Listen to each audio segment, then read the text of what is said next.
Hello, Penguins fans. Happy Friday, November 18th, an off day for your hockey team, but it's about to get pretty busy for this team. A big game on Saturday night in Winnipeg, Manitoba against the Jets. Then they'll fly to Chicago to take on the Blackhawks at the United Center before they will come home and play a couple of games at PPG Paints Arena next week. For today's episode, we're going to preview both games this weekend. The first segment will go into the game against Winnipeg, why they've been good this year, why I'm still kind of hesitant to say that they're a contender, even though they've had a good start.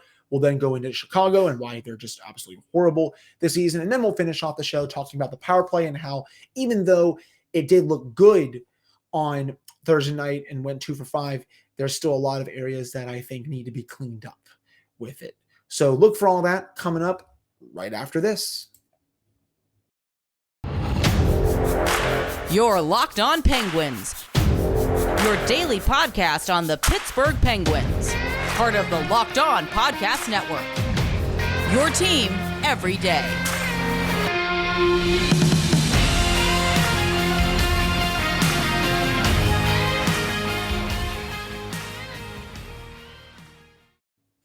All right. Good afternoon, everyone, and welcome back to another episode of the Locked On Penguins podcast. I am your host, Hunter Hodes.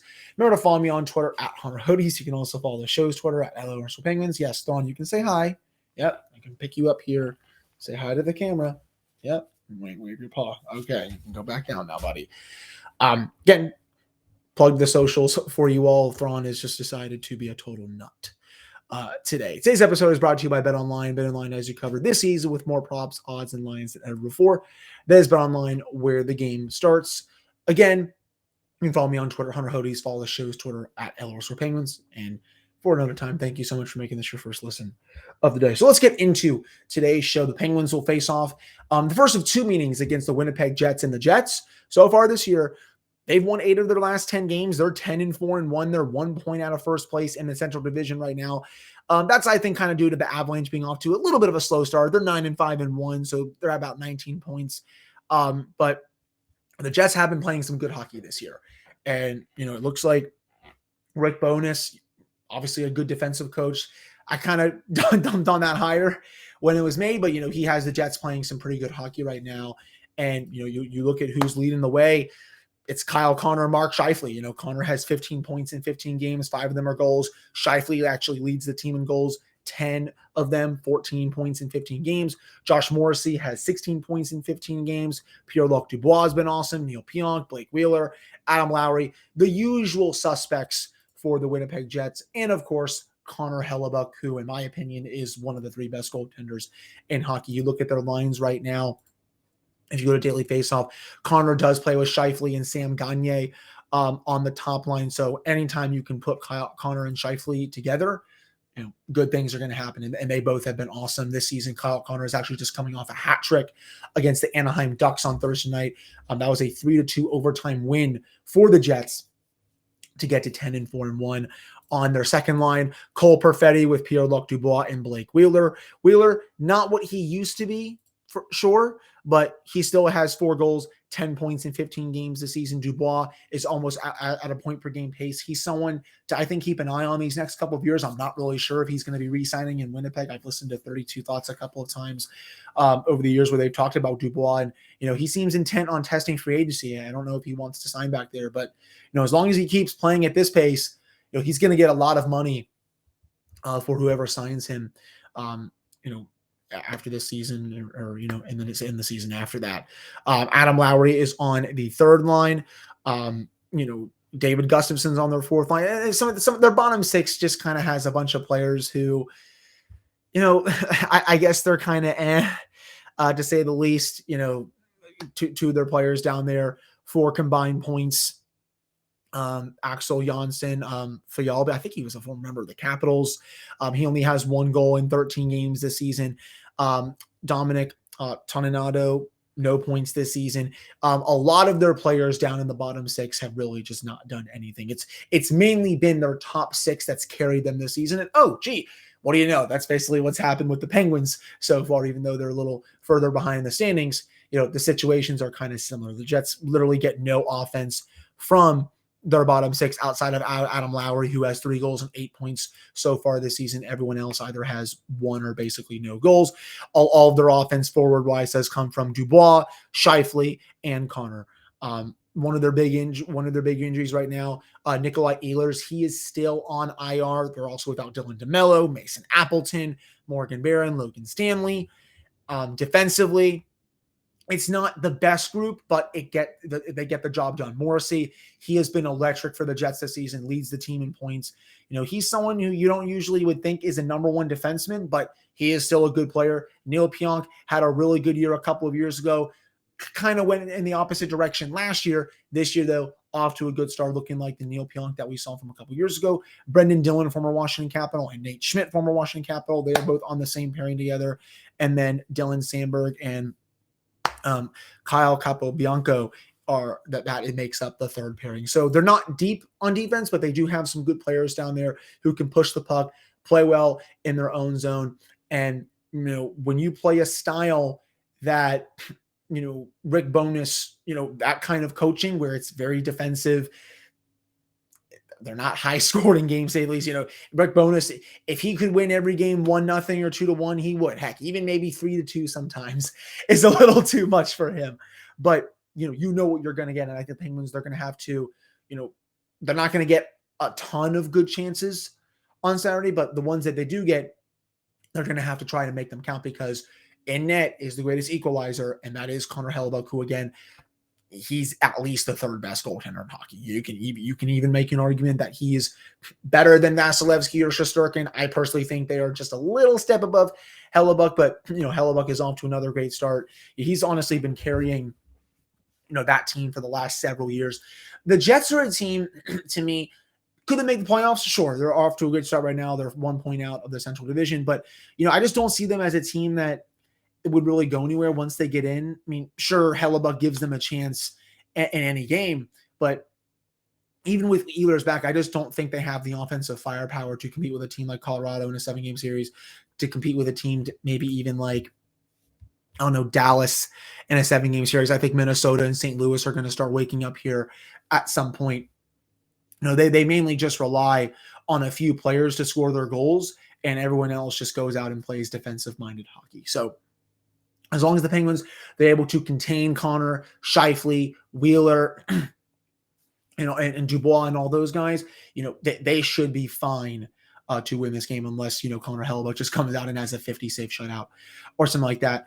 Special teams-wise, Winnipeg, kind of an okay power play, but penalty kill-wise, they rank 3rd in the league in PK percentage. So that's going to be a big test for the Penguins unit with that. They're going to have to, make sure their zone entries are on point, make sure they're not overpassing, getting the puck to the net like they were a couple of times on power plays late in the game against Minnesota. The 2 power play goals that they scored, the zone entries were solid. They didn't overpass. And again, you saw Letang getting more aggressive at the point, right? And he fired that slap shot to the left side of the net past Philip Gustafsson. I want to see more of that from him. I thought Letang played the best game of one of the best games of his season last night. And then the second power play goal from which came from Gensel to Crosby, that beautiful pass right through the blue paint. Sid is able to just, somehow score that, even though I don't even know how that pass went through. I don't know if you're going to get that kind of chance against a Rick Bowness level squad, but it's plays like that you want to try to get the puck to the net and have good things happen. So, I think that's going to be a big key for me in this one is for the Penguins to find a way to break through that really stingy Winnipeg penalty killing unit. Again, if they just kind of make it a wash with the top 6, I think the Penguins' bottom 6 is better than Winnipeg's, and that says a lot because I don't really think the Penguins' bottom 6 is that good either. But still, this should be a really good game. I think this is a good test right now, just because the Jets are one of the hottest teams in the league. They've won 8 out of 10. They're 1 point out of second in the East, 1 point out of first in the Central Division. They have one of the best goaltenders in hockey, who I believe right now is top 5 to 10 in goals saved above expected. He's going to be a candidate for the Vezina again. That team felt like they needed a big change in the coaching leadership coming into the season, and so far, Bowness, after he quote unquote retired, he's been doing a great job with him, and I'll be curious to see if that continues. So big game on tap for this one. Those are my main keys for the Penguins, I think, to win that game. Obviously, you want to have a good start. Winnipeg's arena, it's usually a tough place to play, and it's one of the loudest arenas in the NHL. Jets fans are always going to bring it. It's not a whiteout in the playoffs. That's when it gets ridiculously loud, but still, Jets fans, they're very loyal. And, especially with how great of a start they're off to, they're going to pack that building and make it very difficult for the Penguins to win. As for who starts, it's kind of a toss-up. Would not be surprised if they do go back to Tristan to try to say, hey, go out and prove that, that last start was not you, and that the last several other starts before that were not you.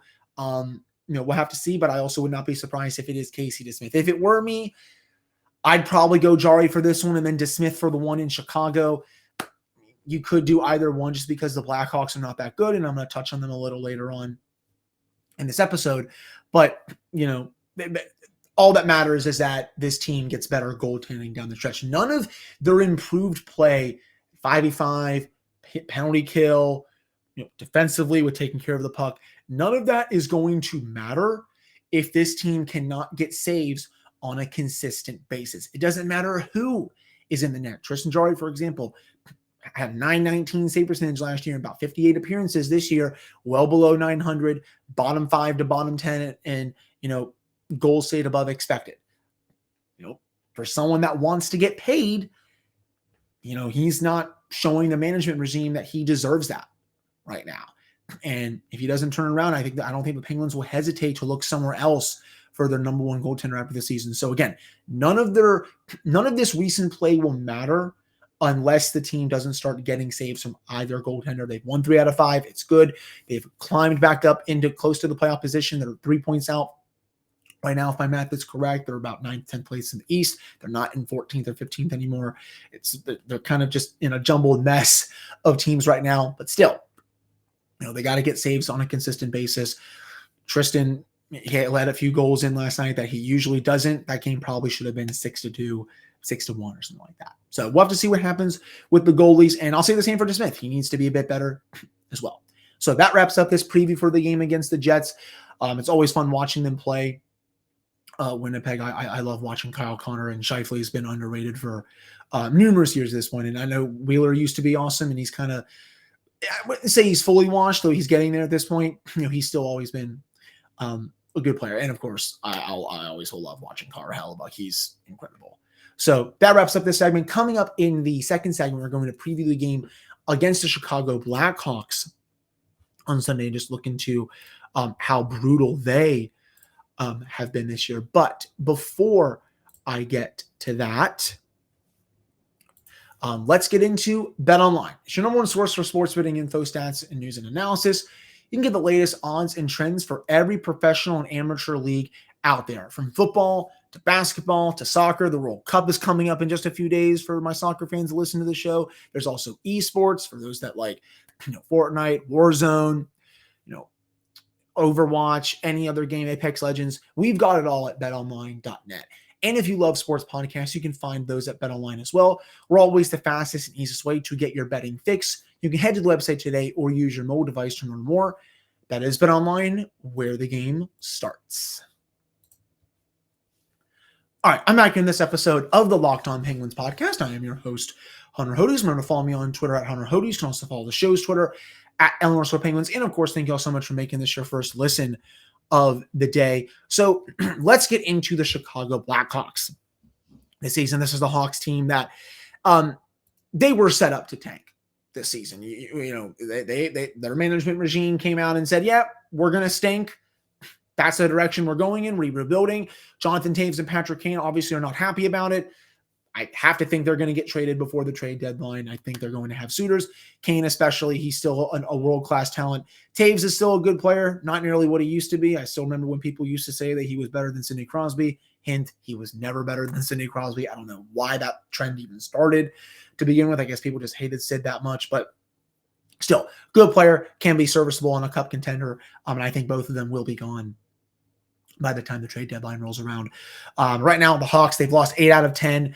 They're 6-7-3 to start the season. They're in second to last place of the Central Division. It's crazy that they're only 1 point though behind the Blues and the Wild, two teams that, were trying to contend this season. That just goes to show, just how bad that division has been. I mean, heck, the Blackhawks are, if I can look at the standings right here, they're 2 points out of fourth. I mean, the Predators are 8-8-1. Heck, they're 4 points out of third behind the Avalanche. It's just, obviously some of those teams are going to pass the Blackhawks at some point, but it's really funny how some of these teams in there just have not pulled away, and they're just off to some slow starts. But the Hawks, they're not going to be going anywhere this year. Just look at the lineup that I'm about to show you all.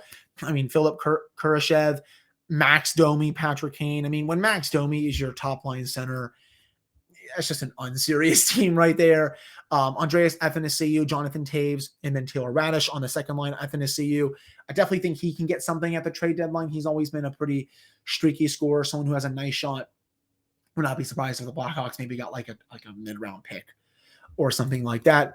On their third line, old Penguin Sam Lafferty, Jason Dickinson, and then Mackenzie Entwistle, Colin Blackwell, Reese Johnson, and Boris Kachuk on the fourth line. So just not a lot there forwards-wise. You obviously know Kane, Taves, they're great. Max Domi, he's a good player, and I think he could definitely be had at the deadline for a decent package as well. Maybe they could try to get a first for him. I don't know if they could, but I'm sure they're going to try. Definitely, I think a second. I do think a team will pay a second for Max Domi, just on the name alone.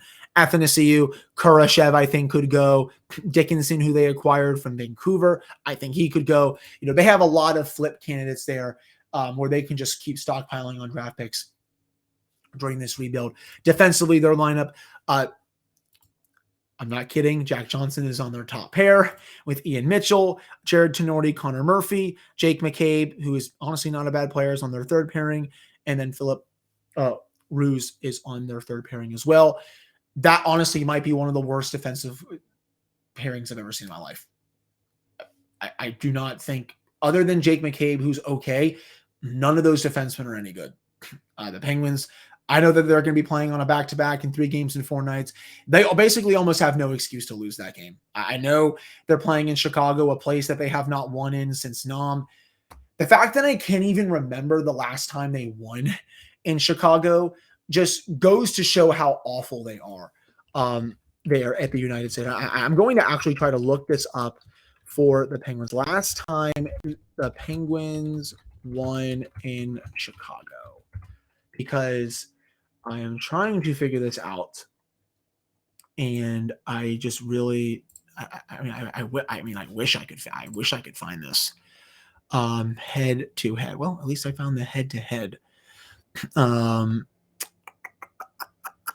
Yeah. Okay. So I believe 2014. If this is correct, I believe this is correct. The last time the Penguins won in Chicago was almost a decade ago. That is how bad it has been for the Penguins. They have just had literally no luck playing the Blackhawks in Chicago. And honestly, I honestly might even be wrong about that. I think it might be even longer. I might be looking at a home game, but just overall, they have awful luck there at the United Center, and they need to reverse that trend pretty quickly here. This is a horrific Blackhawks team. They do not do anything well. Special teams, 5v5, defending. Like, even their goaltending this year. I mean, Peter Mrazek, Arvid Soderblom. I mean, this is a lineup that is truly set up to tank. It's a bad team. The Penguins should utterly dismantle the Hawks in both games this year. If there's a time to break that streak at the United Center where they have not won in numerous years, this would be the one. It's basically been the Penguins' house of horrors during the Crosby-Malkin era. That's when at least when the Blackhawks had their good teams. I still wish the Penguins and the Blackhawks would have had a really fun Stanley Cup final when both were really in their heyday, and we almost had it in 2013, but the Penguins obviously got swept. But no, it would have been a lot of fun. Now, the keys for that game, keep it short, keep it simple. The Blackhawks don't have good goaltending. Defensively, they're an absolute mess. Excuse me. They only have a couple of forwards who are really worth a damn. At this point, they traded Alex DeBrincat and got peanuts in return. That should be a team that they win comfortably over. And even though it's on a back-to-back, and I know any given day is a thing in the NHL, this should be a game that the Penguins win and win comfortably. I don't care which goaltender's in the net. I don't care that you're on a back-to-back, even though it's you're coming from Winnipeg the night before. The Penguins have to win that game. And the Hawks just stink. So, when you're playing a team that's openly admitted to tanking for Connor Bedard, and you're trying to contend, you got to get. I want to call them gimme points, but they're also kind of are gimme points. So you got to bank those points at the end of the day. So that wraps up this preview for the game against the Blackhawks. Looking at their lineup, looking at just some keys to the game. Again, just making sure that you're not letting two goalies who are really past their prime to this point beat you. The penalty kill continuing to have that momentum, that 5v5, just grinding the Blackhawks down just because they have some of the worst underlying numbers in the league. So really curious to see how that one goes. If you want more on the Blackhawks, you can follow Jack Bushman of Locked On Blackhawks. He does a great job with his show. But, these two games this weekend, very important for the Penguins. If they can steal 4 out of 4 points, that would be huge, because after that, they would be coming home winning 5 of their last 7 games. And I think the fan base would be definitely a lot more comfortable about the state of the team, rather than if they were to get swept and get 0 out of 4 points, or if they were even only to get 1 out of 4 points. 2 out of 4, I think that would be okay, especially even if you lose against Winnipeg and then beat the Blackhawks. But it would be total Penguins if they were to beat the Jets on Saturday and then beat the Thrawn. Don't itch yourself right there and make the noise, okay? It would be total Penguins to beat the Jets on Saturday and then go to the United Center and get blown out by the Blackhawks. I mean, come on. That's just does not get any more Pittsburgh Penguins related than that. But again, that wraps up the second segment. Coming up in the final segment, we're going to get into the power play and why. There's still some things that I think this team needs to clean up with that unit, maybe like 1 or 2 adjustments that I would like to see them make. So stick around for that. Coming up right after this. All right, I'm back on this episode of the Locked On Penguins podcast. I am your host, Hunter Hodes. Remember to follow me on Twitter at Hunter Hodes. You can also follow the show's Twitter at @Penguins. And of course, thank you all so much for making this your first listen of the day. So let's get into the power play. They were 2 for 5 against the Wild on Thursday night. The Chris Letang goal on the 5-on-3, that was his first of the season. And then Crosby gets the goal a bit later in the third period to make it 4-2.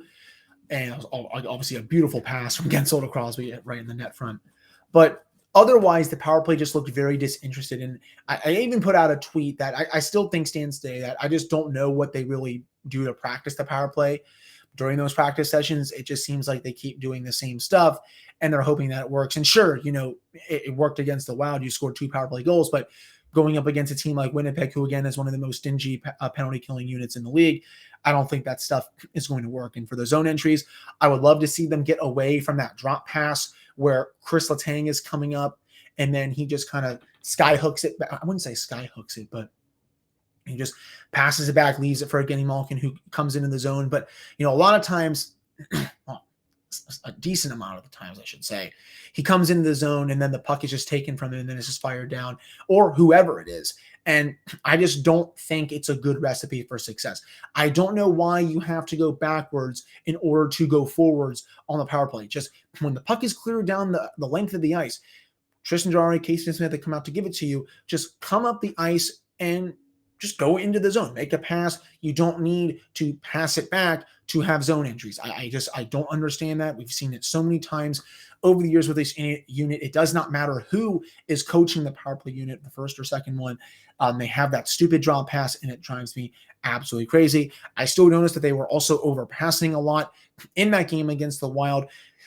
I'll say it. I've said it so many times. I'll say it again. They always try to look for that perfect play to Harlem Globetrotter you, when in reality, simple is best. And you saw that on that 5-on-3. I would just love for the Penguins to do that every single time. Crosby and Malkin pass to each other, comes to Letang, boom, shot, goal. Just do that more often. And I know it's on a 5-on-3, so it's a little bit different, but on a 5-on-4, you can still make that work and look for potentially a deflection in front. You don't need to be going back and forth, over there, over there, over there, over there. Just, do a few passes, get a shot on net, get some traffic in front, bang home a rebound, all that sort of stuff. It just seems like at times that they're not practicing the unit enough. And, we see the same old garbage that we've seen, for the last couple of weeks. Otherwise, I think I would be down for a personnel change just because Brian Rust is not playing well right now overall. He hasn't really done anything on the power play all year anyway. Why don't you put Rickard Rakell up there? You already have elevated him to the Crosby line. I think he would be a great player to have on that first unit. He's trigger happy. Has no problem shooting the puck. I think he has one of the best releases on the team. And B, he's also a really silky passer and has a good feel for the front of the net. You can also put him on the half wall where Sid is sometimes. You can put him behind the net.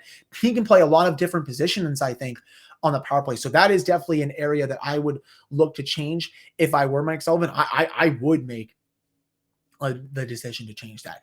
That's just my opinion, though. Just because I think Russ just needs to be sat down and, when I say sat down, I don't mean benched, but I think sat down and just, showing him some film and be like, okay, you got to settle down here. You're trying to do too much. We're going to take you off the top power play unit until you get back to how you usually play at 5v5. Once you do that, we'll put you back on the top power play unit and then you'll resume your duties. And I think that would be best for the Penguins at this point. Is Mike Sullivan going to do it?